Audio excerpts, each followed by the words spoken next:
All right, it's another night and another mystery box. This box is from Shane Eastman at Eastman Precious Metals.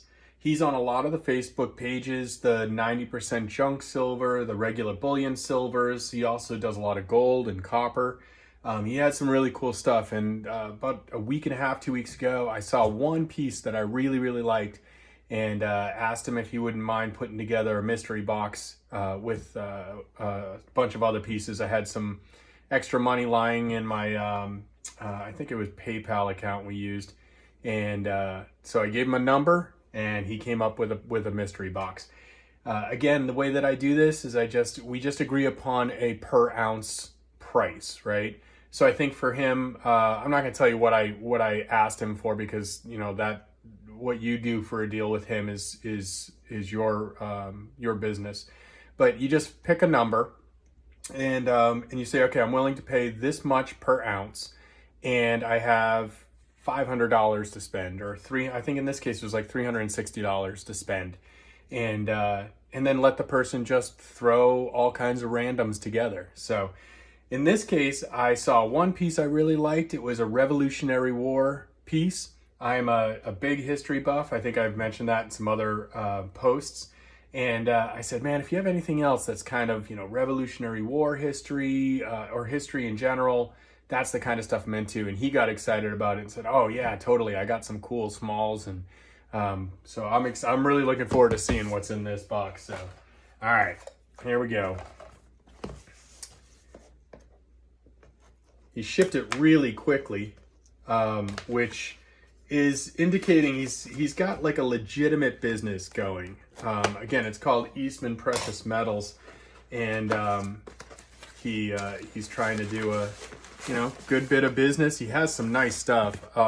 Obviously, he has fairly high level of inventory because his ads are for some really pricey stuff. He has a lot of smalls too, but really pricey. So this is a really nice bubble bag. And then let's see what we got in here.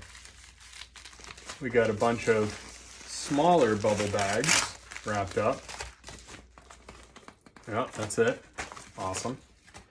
All right. What's that? Oh, this is a bonus bag. All right, we're gonna put that one at the end. All right, so let's open the first one. Grab our little felt placemat here.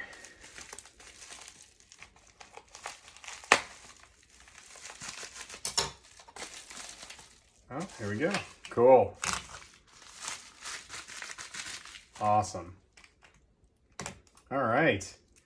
So let's see. We got our first one here is the bicentennial. Oh, that's really cool. You guys see that? Is it going to focus? So the bicentennial, 1776 to 1976. That's cool. So this is a Philadelphia piece, obviously the Liberty Bell, the bicentennial city. That's really neat. And who's the mint? Madison Mint. That's cool. Really cool. Awesome, man. That wasn't even the piece I was looking for. That's just an extra one. Here's the piece I was looking for. All right. The Boston Tea Party. Isn't that killer? Check it out. 1773. So I do history class. I do Revolutionary War history kind of seminars. I go to middle schools and talk about basically what led up to the Revolutionary War. And I think these things are just awesome. That's just so cool. So the Boston Tea Party is obviously a big part of that story. I'm not going to bore you guys with my history take on it, but it's obviously, I saw it and I was like, oh, that's awesome. I want that piece. And I said, hey, do you have anything else that's revolutionary? And sure enough, man, he had the bicentennial piece from Philadelphia. That's neat. All right, what do we got here? All right, so it's another 1 ounce. It's got a beautiful eagle on it, a silver trade, right? And then the back is United States Strategic Stockpile. That's cool. That's a really nice piece too. I'm gonna have to do some research on this. This is from San Francisco. I bet you that's pretty rare. That's pretty neat. It says 1931 on it. If it's really from 1931, then, oh, 1981. Okay, all right. I was gonna say, if it's from 1931, holy crap. 1981, that's gonna be a really neat collector's piece. Awesome. That's cool. As my buddy at Silverstruck once told me when I was getting into this, he said, always try to buy something that has two markets for sale, right? Obviously, this has a silver value, an amount that it's worth in precious metals.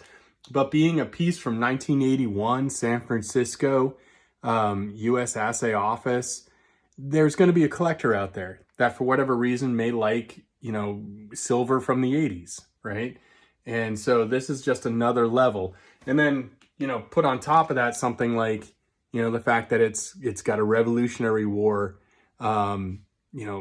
motif to it. That's just adds again to another level of what would make it attractive for somebody to buy. All right, what's this? Nice little like white sleeve. Let's see, oh, going this way. Oh, that's cool. I've never gotten one of these before. It's a silver card, 1 troy ounce. From Pyromet. Oh, wow, that is really neat. I almost don't want to touch it because I don't want to put any milk spots on it. That's really cool. Look how thin that is. That's so neat. What a cool way to just display 1 ounce. Sweet. Awesome. Dude, I'm loving this already. What a good mystery box. All right. Ooh, another whole bag full. Well, let's see. There's one more back there. Let's start with that one. Okay, the Don't Tread on Me logo, established in 1754. I believe that's New Hampshire, established 1754, but I'll have to look that up. And it says, the price of liberty, eternal vigilance. Again, really cool. I mean, 1754 is going to be during the French and Indian War, right at the end of the French and Indian War, prior to the Revolutionary War. But the French and Indian War is what led up to the Revolutionary War. During the French and Indian War, all of the colonialists fought on the side of Britain for the king because that's what we were. We were British servants at that time. But when the French and Indian War turned into a bigger conflict with France and Spain in England, it cost England so much money that they had started levying taxes on all of the colonies, not just America, but all of the colonies. And that's what ultimately kind of triggered the Revolutionary War. All those people who just fought a war for the king were now being asked to pay for the war that they just fought. And so obviously it just created resentment. So, you know, the French and Indian War ended around 1750s and the Revolutionary War was 1770s. So you're talking 20 to 25 years. You know, that resentment was just building and building and building and building. And then, you know, how anything, you know, when you get on a grudge, every little thing starts to add on top of that grudge. And so the French and Indian War ultimately is what led up to the Revolutionary War. All right, let's see what we got here. Oh, this one's old, I can tell already. So it's an American Eagle, 1 troy ounce, fine silver. Ooh, nice. Look at that. Standing Liberty. Wow, I have to look this one up.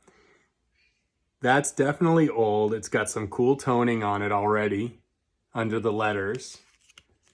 And it's got a beautiful eagle in there. I'm sorry that there's so much reflection, but I don't want to take it out of there. Oh, that's cool. I'm gonna have to look that one up. All right, so what was I just got off topic while I was talking to y'all. All right. Oh, I know what this is. These are awesome. Not so much Revolution, but still super cool. Stagecoach silver, when you gotta get out of Dodge, right? So that's their thing. When you have to get out of Dodge, you need some silver. and their pieces are already like scribed to be broken up into quarters. Isn't that cool? I have a couple of sheets of bars that are 1 ounce bars that are scored to be broken up into quarter ounces. That's just cool. These are neat. Whenever these come on the market and you can get them for a good deal, so worth it. Because again, you got two markets here, right?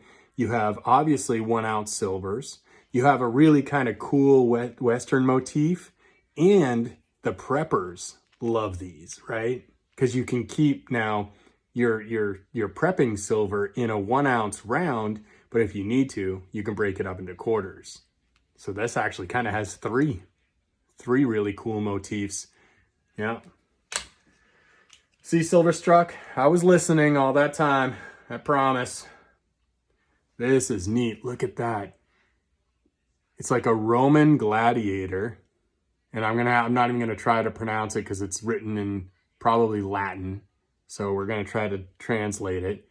1 troy ounce fine silver. And it's got, oh, where's my loop? Oh, I can't find my loop. It's got something written in the center that I'm gonna have to find out what that is. But that is really cool. Look at the sunburst all the way around. The cartwheel on that. That cartwheel is killer. That's a really quality stamping. That's a quality piece right there. And this, obviously, this relief is beautifully done. So nice. What a nice piece. Dude, I am so loving this trade. This is great. Couple of Sunshine 1/2 ounce pieces. Again, this is a great piece to keep, these. I went through and bought, during the last dip when it was in the 21, 22s, I took all of my spend and put it into 1/2 ounces. So I think I bought, I don't know, probably a dozen tubes of 1/2 ounces, because again, the precious metal value, but also the prepper value. The prepper value on 1/2 ounces is a premium, right? So people that want to have their silver in smaller denominations, but are trustworthy denominations, they'll pay a little bit more for 1/2 ounce pieces like this. So that's perfect.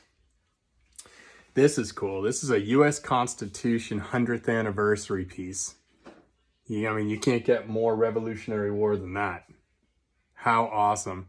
1787 to 1987. So this was obviously produced in 1987. What a cool piece. God, man, I'm loving this trade. I mean, this is all my wheelhouse right here. Revolutionary War stuff. So good. And then a bunch of Latin E Pluribus Unum in United States of America. And it looks like the founding fathers all standing there. Man, so good. That's an awesome piece right there. God, man, all of this right in my wheelhouse. All right. This is the USS Constitution.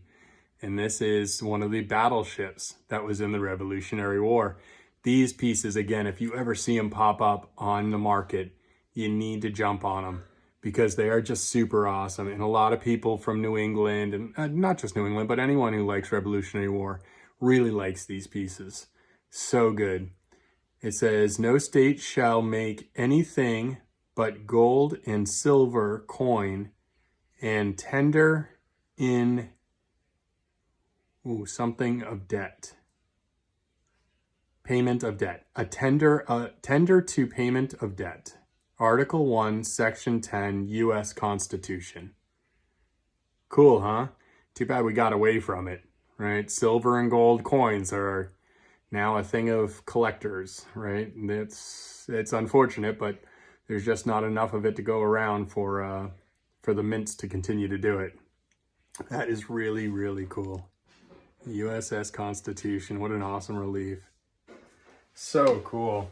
All right, ooh, now we got our bonus bag. Let's see what's in there.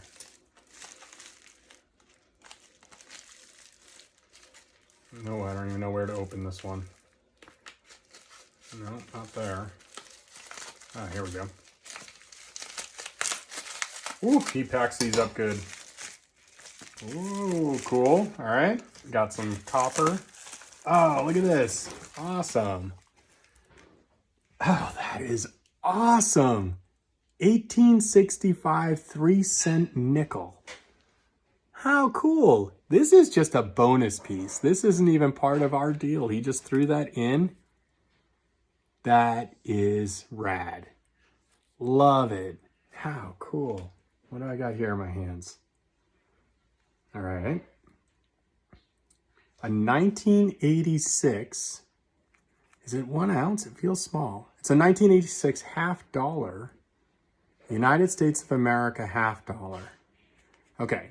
I apologize, but I'm not familiar with this piece, so it may be a proof. I'm going to have to double check on it. Look at that. How cool, right? Awesome.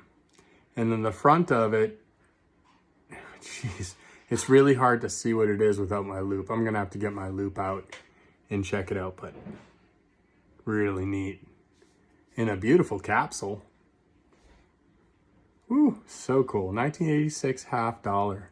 Neat. Oh, and then some really nice little copper rounds. I have some others. I don't collect a lot of copper, but when I get it, I always think, why don't I collect more copper? They're just as nice. They're beautiful. So a couple of Don't Tread on Me Tea Party rounds. Look at that. Awesome. Again, these were just a thank you throw in. So there it is. I mean, what a great trade. I am completely blown away by all of this. So again, what an awesome trade. The silver card is just cool. And so good. So good. So again, Eastman Precious Metals. This is his Facebook page. Definitely look him up. All of his listings are here. So he'll put them on and then post them to some of the local Facebook pages like 90% Junk or Bullion. Look, like he's got some 10th ounce gold eagles. That's a really good price today. I mean, prices are rising right now. That's a really good price for a 10th ounce gold eagle. Beautiful. Yeah, 10th ounce maple leafs. Oh, that's a fantastic price. Check his listings, make sure they're still live, right? But hit him up. Let him know that you came from my page and from watching this. And as always, have fun with the way you stack. Enjoy it. Like Silverstruck, has taught me, try to find multiple reasons for you to buy something or for the marketability of a piece. Whether that's, fractional pieces, the Stagecoach fractionals, these are awesome. Or, they have some motif to them, being in this batch, all kind of Revolutionary War type of silvers, or bicentennial, or the 100th year coins. So, man, what a fantastic trade, Shane. Love every single piece. This was awesome. All right, guys, have a great night.